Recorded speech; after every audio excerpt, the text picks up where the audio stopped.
अस्सलाम वालेकुम दोस्तों, कुछ इस तरह की वीडियो आप भी बनाना चाहते हैं। बहुत ही इजी वे में आपको समझाने वाला हूं। तो आपने क्या करना है, सबसे पहले आपने अपने मोबाइल को रोटेट करके पकड़ लेना है और चैनल को कर देना है सब्सक्राइब, बेल आइकन को प्रेस कर देना है, तो आपको नई वीडियो की अपडेट मिल जाएगी। उसके बाद आपने गूगल क्रोम आपके पास होगा, आप कोई भी वेब ब्राउज़र यूज़ कर सकते हैं। गूगल पे आके आपने यहाँ पे लिखना है हबीबी कैपकट। हबीबी कैपकट आप लिखेंगे तो आपके सामने एक वेबसाइट आएगी। फर्स्ट उस पर आपने क्लिक कर देना, वो लिंक उस पर ये अभी नई टेम्पलेट है, जो रात को टेम्पलेट थी वो अभी डिलीट हो चुकी है कैपकट की तरफ से। तो ये नई टेम्पलेट है, इसको आपने यहाँ पे क्लिक करना है।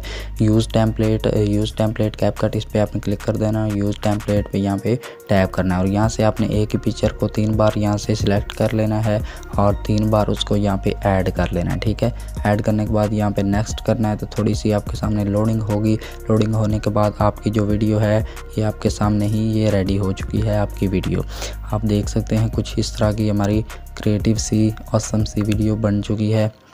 तो आप इस तरह की वीडियो बनाएं। उसके बाद आपके सामने ये जो वीडियो है इसको आपने एक्सपोर्ट कैसे करना है, ऊपर आपको ऑप्शन होगा